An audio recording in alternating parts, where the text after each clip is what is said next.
तमिलनाडु की पहली खबर, जहां पर मिचोंग तूफान के तट से टकराने से पहले भारी बारिश ने लोगों की मुसीबत बढ़ा दी है। मूसलाधार बारिश की वजह से चेन्नई में कई जगह पर पानी भर गया है। सड़कें पानी में गायब हो गई हैं, जिनमें कई गाड़ियां फंस गई हैं। सड़कों पर पानी भरने की वजह से गाड़ियों की रफ्तार पर भी ब्रेक लग गया है। कई एम्बुलेंस के टायर पानी में डूबते हुए दिखाई दिए, तो कई जगह पता लगाना मुश्किल हो गया कि सड़क आखिर है कहां। भारी बारिश की वजह से कई रिहायशी इलाकों में पानी भर गया है। ये अलग अलग तस्वीरें इस वक्त आप देख रहे हैं और लोगों का घरों से निकलना तक दूभर हो गया है। मूसलाधार बारिश का असर उड़ानों पर भी पड़ा है। चेन्नई एयरपोर्ट पर कुछ वक्त के लिए ऑपरेशन बंद कर दिए गए।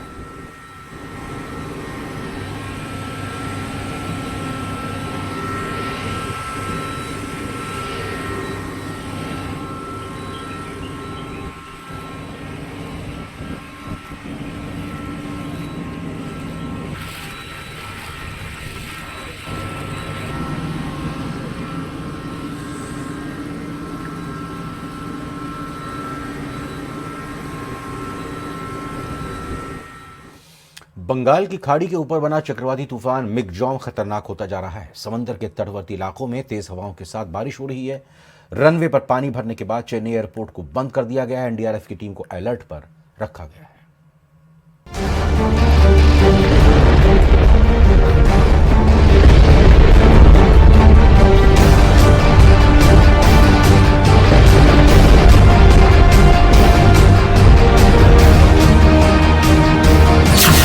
मिगजॉम तूफान, डूब गया एयरपोर्ट, ठप उड़ान। मिगजॉम की दस्तक से पहले तबाही का मंजर। मिगजॉम तूफान का कहर, डूब गया चेन्नई शहर। तमिलनाडु में मिगजॉम तूफान के तट से टकराने से पहले ही बारिश ने लोगों की मुसीबत बढ़ा दी है। मूसलाधार बारिश की वजह से चेन्नई में रनवे से लेकर सड़क तक पानी ही पानी दिखाई दे रहा है। उड़ानों को ठप कर दिया गया है, जबकि सड़कों पर गाड़ियां तैरती नजर आ रही हैं। सड़कों पर पानी भरने की वजह से गाड़ियों की रफ्तार पर ब्रेक लग गया है। एम्बुलेंस के टायर पानी में डूबे दिखाई दे रहे हैं, तो कई जगह पता लगाना मुश्किल हो गया कि सड़क आखिर है कहां। भारी बारिश की वजह से कई रिहायशी इलाकों में पानी भर गया। लोगों का अपने घरों से बाहर निकलना तक दूभर हो गया।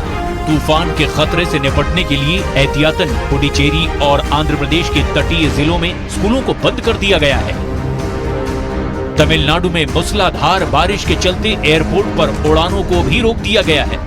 रनवे पर पानी भरने की वजह से फ्लाइट की लैंडिंग भी नहीं हो पा रही है। भारी बारिश के कारण फ्लाइट्स को बेंगलुरु डाइवर्ट किया जा रहा है। आंध्र प्रदेश और तमिलनाडु में तूफान के खतरे को देखते हुए एनडीआरएफ की 22 टीमों को तैनात कर दिया गया है।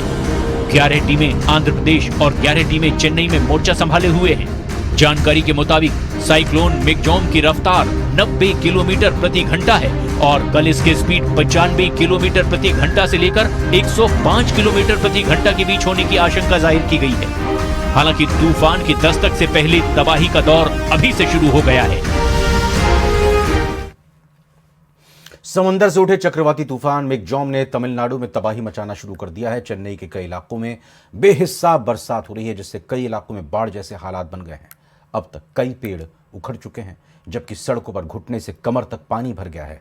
अगले 2 दिनों में तूफान की रफ्तार और बढ़ने की आशंका जताई गई है, जिससे तमिलनाडु में और भयानक तबाही मच सकती है।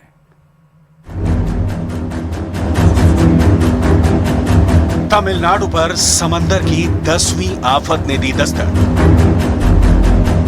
समंदर से उठा तूफान, खतरे में पड़ी जान। तमिलनाडु के लोग यूं तो दिसंबर में बारिश के लिए तैयार रहते हैं, लेकिन इतनी बारिश तो उन्होंने सोची भी नहीं थी।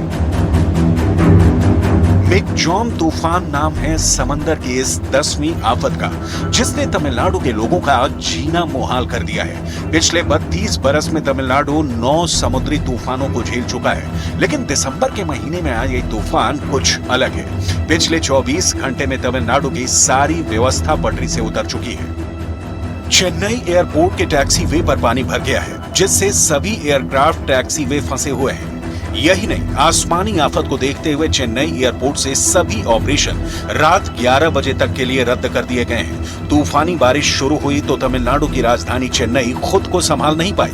एयरपोर्ट पर सबसे ज्यादा परेशानी होने लगी, लिहाजा 35 से ज्यादा फ्लाइट को बेंगलुरु डाइवर्ट कर दिया गया। इस आफत से निपटने के लिए शासन प्रशासन ने क्या तैयारी की है, ये आगे बताएंगे, लेकिन उससे पहले चेन्नई शहर की हालत देख लीजिए। 4 दीवारी से घिरे इस अपार्टमेंट में पानी की धार ऐसे बह रही है जैसे नदी में बाढ़ आई हो। पानी का स्तर बढ़ा तो 1000 किलो वजनी गाड़ियां भी अपनी जगह टिक नहीं पाई और एक के बाद दूसरी के बाद तीसरी गाड़ी पानी में बहती गई। चेन्नई में बेहिसाब बारिश से हर तरह के ट्रांसपोर्ट फैसिलिटी पर ब्रेक लग गया। राजधानी चेन्नई में सड़कें समंदर बन गई, लिहाजा सड़कों पर पैदल चलना भी मुश्किल हो गया। सड़कों पर दौड़ने वाली गाड़ियों के पहिए थम गए। लोहे की पटरियों पर फर्राटा भरने वाली रेलगाड़ियां भी रेंगने लगी। यही नहीं, हवा में उड़ने वाले विमानों को उतरने के लिए चेन्नई में जमीन नसीब नहीं हुई, लिहाजा रनवे पर फ्लाइट्स की रफ्तार पर भी ब्रेक लग गया। मिगजॉम तूफान के कहर से चेन्नई में जिंदगी बेहाल है। लोग घरों में कैद होकर रह गए हैं। सड़कों पर तेज हवाओं ने अलग खतरा बढ़ा रखा है। कई जगहों पर पेड़ों की डालियां टूटकर सड़कों पर गिर गई हैं और सड़क किनारे खड़ी गाड़ियां पानी में डूबती जा रही हैं। इस बीच राज्य और केंद्र सरकार ने समुद्री आफत से निपटने के लिए कमर कस ली है। बारिश के हालात को देखते हुए एनडीआरएफ की एक और टीम की तैनाती चेन्नई में कर दी गई है, जिसके बाद राजधानी में एनडीआरएफ की कुल 22 टीमें तैनात हो गई हैं। वहीं तूफान का असर आंध्र प्रदेश में भी होने की आशंका जताई जा रही है, लिहाजा एनडीआरएफ की 11 टीमें आंध्र प्रदेश में मुस्तैद हैं। फिलहाल साइक्लोन मिगजॉम की रफ्तार 90 किलोमीटर प्रति घंटा है, जो मंगलवार को बढ़कर 95 से 105 किलोमीटर प्रति घंटा तक हो सकती है। मंगलवार को यह साइक्लोन सीवियर साइक्लोन में बदल सकता है। तब ये समुद्री राक्षस कैसी तबाही मचाएगा, ये सोचकर भी रोंगटे खड़े हो जाते हैं। अगले 2 से 3 दिनों में 4 राज्यों में इस साइक्लोन का कहर देखने को मिल सकता है, जिनमें तमिलनाडु और आंध्र प्रदेश के साथ साथ ओडिशा और पुडुचेरी भी शामिल है। पाकिस्तान से अंजू वापस तो लौट आई, लेकिन अब उसके वापस लौटने को लेकर कई थ्योरीज सामने आ रही हैं। वहीं अंजू के पाकिस्तानी पति नसरुल्लाह का कहना है कि जरूरत पड़ी तो वो भी भारत आ सकता है।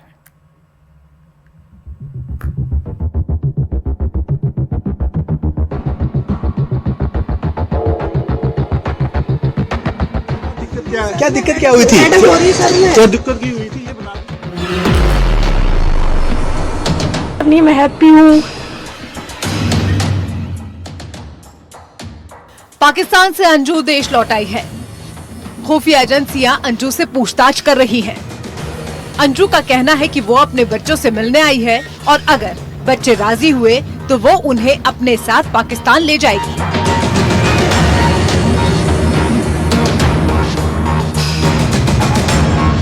अंजू ने नसरुल्लाह से शादी कर ली थी और अब नसरुल्लाह कह रहा है कि अगर जरूरत पड़ी तो वो भी हिंदुस्तान आने को तैयार है, भले ही इसके लिए उसे जेल ही क्यों न जाना पड़े। दरअसल नसरुल्लाह को भारत आने पर इसीलिए जेल जाना पड़ सकता है क्योंकि अंजू के पाकिस्तान चले जाने के बाद उसके पहले पति अरविंद ने अंजू और उसके पाकिस्तानी पति नसरुल्लाह के खिलाफ थाने में एफआईआर दर्ज कराई थी।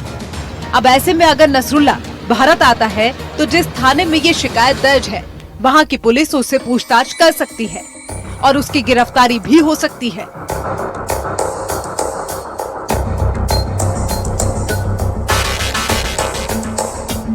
अंजू का कहना है कि वो अपने बच्चों से मिलना चाहती है, हालांकि उसके बच्चों ने ही उससे मिलने से इनकार कर दिया। अंजू को सोसाइटी में भी एंट्री नहीं देने का फैसला किया गया, जहां उसके बच्चे अपने पिता के साथ रहते हैं। लेकिन अब अंजू के भारत वापस आने की एक और वजह सामने आई है। नसरुल्लाह ने अंजू के दावे की पोल खोल दी है।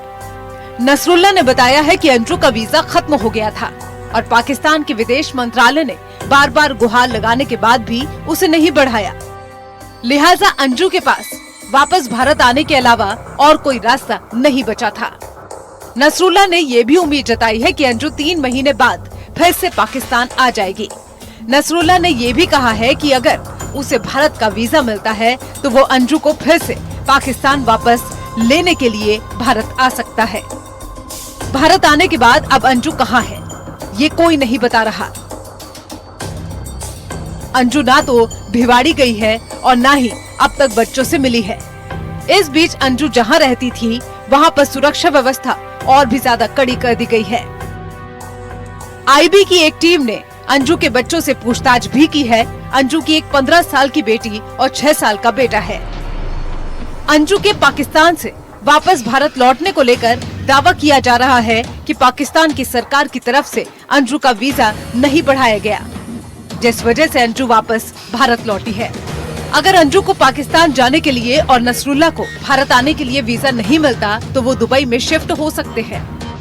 लेकिन फिलहाल सबकी नजर इस बात पर है कि अंजू भारत में क्या करेगी, कहाँ रहेगी और क्या वो अपने बच्चों से मुलाकात करने की कोशिश करेगी। Bureau report, news 18। क्या दिक्कत क्या हुई थी? क्या दिक्कत की हुई थी? मैं हैप्पी हूँ। ब्रेकिंग न्यूज आपको बताते हैं इस वक्त की बड़ी खबर। राजस्थान की राजनीति से बड़ी खबर यह कि पूर्व मुख्यमंत्री वसुंधरा राजे की डिनर डिप्लोमेसी सामने आ रही है। 18 से ज्यादा विधायक वसुंधरा राजे से मिलने के लिए उनके आवास पर पहुंचे हैं। बीजेपी में सीएम फेज घोषित होने से पहले विधायकों का जमावड़ा लगा है। करीब 70 विधायकों को बताया जा रहा है कि कॉल करके बुलाया गया था। दिन भर पूर्व सीएम राजे के आवास पर आज हलचल रही। मालवीय नगर विधायक कालीचरण सर्राफ, हम नाम बताते हैं कि करके आपको, इसके अलावा शेरगढ़ विधायक बाबू सिंह राठौड़, दूध विधायक प्रेमचंद बैरवा, ये वो विधायक जो डिनर डिप्लोमेसी के जरिए शामिल हुए। 18 से ज्यादा विधायक वसुंधरा राजे से मिलने उनके आवास पर पहुंचे हैं। कुछ और विधायकों के नाम भी हैं। सीएम फेस से घोषित होने से पहले विधायकों का जमावड़ा। मनोहरपुर थाना विधायक गोविंद रानीपुरिया, किशनगंज विधायक ललित मीणा, अंता विधायक कंवरलाल मीणा, बारा विधायक राधेश्याम बैरवा, डग विधायक कालूलाल मीणा, गुड़ामलानी विधायक के बिश्नोई, सिकराय विधायक विक्रम बंशीवाल, बांदीकुई विधायक भागचंद टाकड़ा, नसीराबाद विधायक रामस्वरूप लांबा, छबड़ा विधायक प्रताप सिंह सिंघवी, जहाजपुर विधायक गोपीचंद मीणा, वैर विधायक बहादुर सिंह कोहली, ब्यावर विधायक शंकर सिंह रावत, ये तमाम वो नाम जो हम आपको बता रहे हैं। सौरभ गृहस्थी हमारे संवाददाता हमारे साथ जुड़ चुके हैं। तो सौरभ, चर्चा इस बात की नहीं होगी कि डिनर में आज पका क्या है, मेन्यू में क्या है, बल्कि चर्चा क्या हुई है इस बात को लेकर चर्चा हो रही होगी। ये बताइए कि क्या सभी सिर्फ और सिर्फ बीजेपी के ही विधायक हैं, फिर इसमें कोई अन्य विधायक भी 18 से ज्यादा नाम जो शामिल हुए हैं इस डिनर में नाम निकल कर आए हैं? नहीं, ये करीब 1.5 दर्जन विधायक जो है वो आज वसुंधरा राजे के आवास पर जो है वो पहुंचे थे। हालांकि इसे बताया इस प्रकार से जा रहा है कि ये तमाम लोग जीतने के बाद एक तरह से वसुंधरा राजे को बधाई देने और वसुंधरा राजे से मुलाकात करने, लेकिन क्योंकि जिस प्रकार का घटनाक्रम फिलहाल चल रहा है राजस्थान में, सीएम की खोज जारी है, इस बीच महत्वपूर्ण मुलाकात जो है वो मानी जा सकती है। और तमाम ये जो विधायक हैं ये एक तरह से वसुंधरा राजे खेमे के ही विधायक जो है वो माने जाते हैं। इसलिए आज से ये आज का बड़ा घटनाक्रम के रूप में बीजेपी में इसे देखा जा रहा है, जब बीजेपी के प्रदेश अध्यक्ष की प्रदेश प्रभारी अरुण सिंह, केंद्रीय मंत्री गजेंद्र सिंह शेखावत दिल्ली में है और सीएम की फेस को लेकर कवायद जारी है। इस बीच ये बहुत महत्वपूर्ण बैठक जो है वो पूर्व मुख्यमंत्री वसुंधरा राजे के पास रखते। ये विधायकों के अलावा भी कई लोग जो है वो आज पूर्व मुख्यमंत्री वसुंधरा राजे से बीजेपी पहुंचे और मुलाकात जो है वो हुई, लेकिन इसे उसी रूप में देखा जा रहा है कह सकते हैं कि मुख्यमंत्री की खोज के रूप में देखा जा रहा है। और ये तमाम समर्थक जो है वो वहां जाकर पूर्व मुख्यमंत्री से मुलाकात जो है वो होती है। जी बिल्कुल। तो एक बार हम फिर से चाहेंगे वो जरा नाम हम अपनी स्क्रीन पर तो दिखा ही रहे हैं, कौन कौन से नाम सामने आए हैं विधायकों के जिन्होंने वसुंधरा राजे से मुलाकात की है। अच्छा, ये थोड़ी अपडेट भी हुई है जानकारी, ये पता चल रहा है कि 24 से ज्यादा विधायक पहुंचे हैं मिलने के लिए। जी बिल्कुल, जानकारी ये भी सामने आई कि करीब 70 विधायकों को जो है वो एक तरह से डिनर डिप्लोमेसी के तहत जो है वो बुलाया गया था मुख्यमंत्री वसुंधरा राजे के आवास पर। लेकिन उसमें बताया जा रहा है कि करीब 2 दर्जन विधायक जो है वो वसुंधरा राजे के 13 सिविल लाइंस आवास पर पहुंचे और वहां पर मुलाकात जो है वो की है। लेकिन चूंकि आज दिन भर ये मुलाकातें चली हैं, सुबह 11 बजे से लेकर शाम तक जो है वो ये मुलाकातें हुई हैं। अलग अलग क्षेत्रों से आए विधायक, वर्तमान मंडलीय के विधायक और उनके समर्थक जो है वो वसुंधरा राजे के आवास पर पहुंचे और कुछ ने इशारों में और कुछ ने स्पष्ट रूप से पूर्व मुख्यमंत्री वसुंधरा राजे को राजस्थान का चेहरा बनाने की बात कही। कुछ ने ये भी कहा कि क्योंकि 3 राज्यों में एक महिला को जो है वो प्रतिनिधित्व देना चाहिए, इस लिहाज से राजस्थान में पूर्व मुख्यमंत्री वसुंधरा राजे को जिम्मेदारी सौंपी जानी चाहिए। उनके द्वारा कुछ विधायकों ने जो काम किए गए पिछले शासनकाल में उनको गिनाते हुए इन तमाम बातों का जिक्र जो है वो किया है। इस लिहाज से काफी महत्वपूर्ण घटनाक्रम जो है वो 13 सिविल लाइन से निकला है और करीब 2 दर्जन विधायकों ने यहाँ पर आकर मुलाकात की।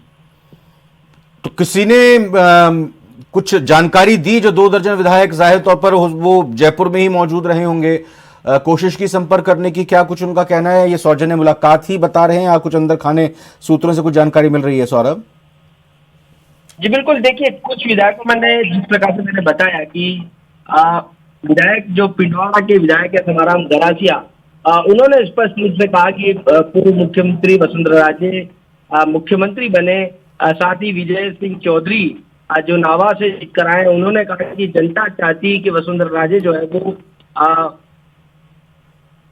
मुलाकात करे। तो एक तरह से डीलर डिप्लोमेसी जो है वो इसे इस रूप में जो है वो देखा जा रहा है कि ये तमाम जो कवायद है वो एक तरह से मुलाकात भी हो जाए और एक तरह से संदेश भी चला जाए, इसकी कोशिश जो है वो की है।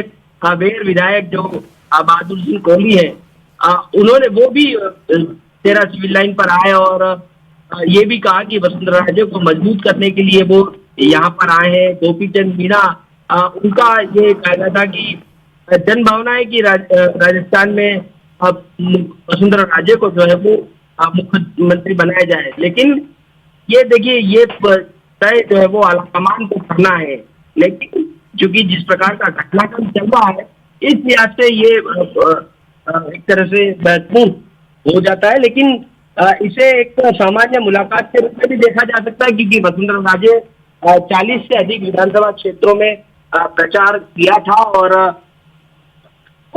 जहां से जीतकर जो विधायक आए हैं, बिल्कुल सही विधायक जो है एक तरह से पूर्व मुख्यमंत्री वसुंधरा राजे बिल्कुल आप अपनी बात को कंटिन्यू रखिएगा। लेकिन चूंकि आपने कहा कि सामान्य मुलाकात, जाहिर तौर पर कहा यही जाएगा कि सामान्य मुलाकात, और समझना भी चाहिए कि ठीक है सामान्य मुलाकात, जीत के बाद एक दूसरे से मिलते ही हैं नेता। लेकिन जितने विधायक जीते हैं उनमें से 70 को बताया जा रहा है कि कहा गया कि आइए मिलिए, लेकिन उसमें से 24 पहुंचते हैं। तो ये कहीं ना कहीं कुछ अलग नजर आता है।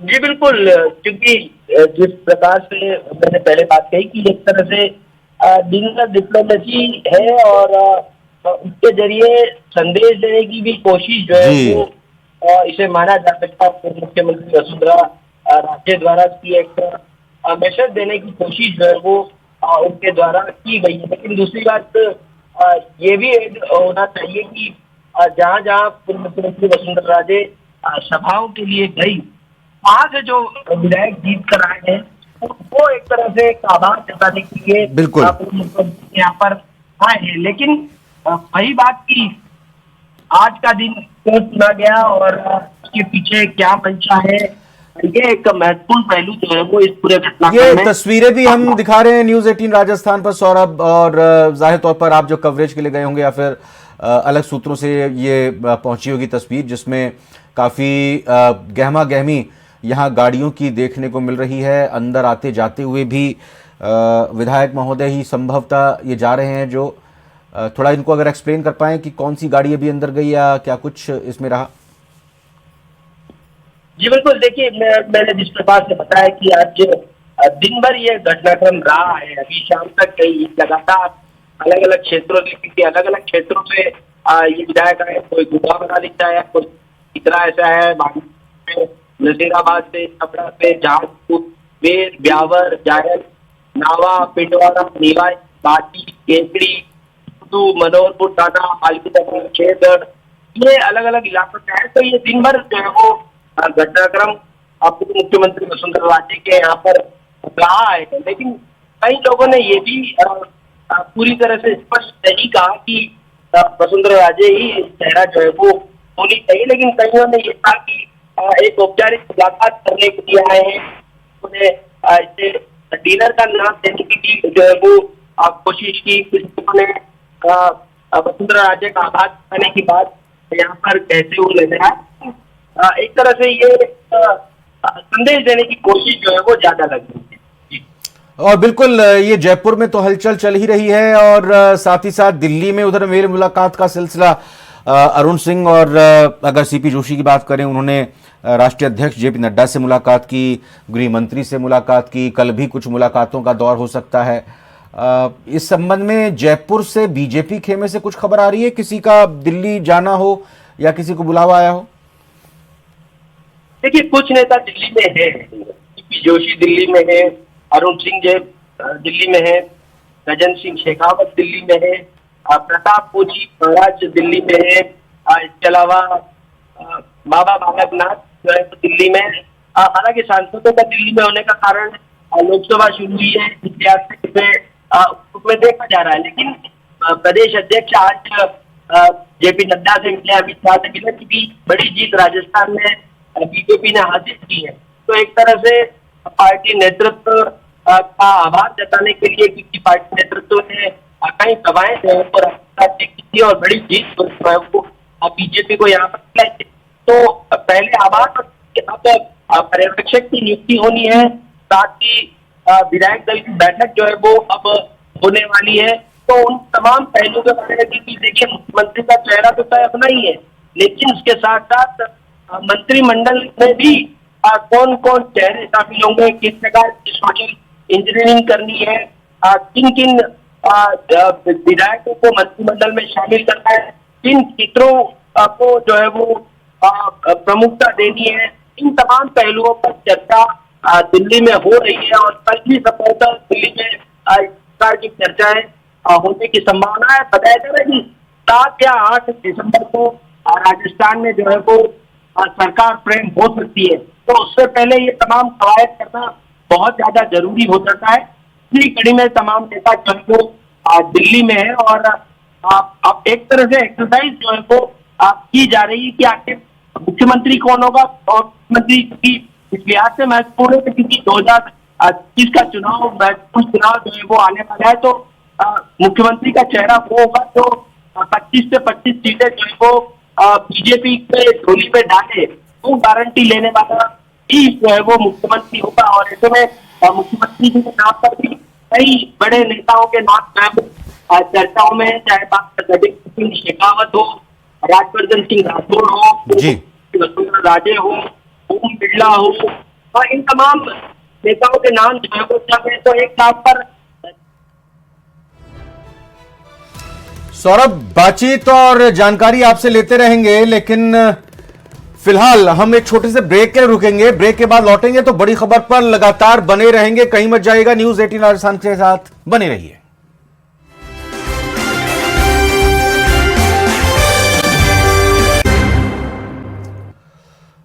ब्रेक के बाद स्वागत है आपका। एक अहम खबर का रुख करते हैं। आपको बता दें कि सीपी जोशी बीजेपी प्रदेश अध्यक्ष ने दिल्ली में राष्ट्रीय अध्यक्ष जेपी नड्डा से मुलाकात की और इस दौरान उनके साथ प्रदेश प्रभारी अरुण सिंह भी रहे।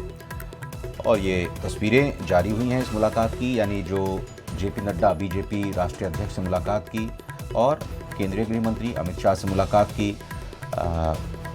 जाहिर तौर पर राजस्थान में कल आए नतीजों के बाद ये पहली मुलाकात थी और खुशी के ये चेहरे दर्शा रहे हैं कि कितना संतोष राजस्थान में बीजेपी की इस जीत पर है। और बतौर प्रदेश अध्यक्ष और बतौर प्रभारी राजस्थान के बीजेपी से अरुण सिंह दोनों ने ही जाकर जेपी नड्डा और अमित शाह को धन्यवाद देते हुए बताया यही होगा कि देखिए, जो टास्क, जो जिम्मेदारी सौंपी थी, जिसको आपने लगातार देखा भी और उसी लिहाज से उस टास्क को कंप्लीट किया है टीम बीजेपी ने राजस्थान में।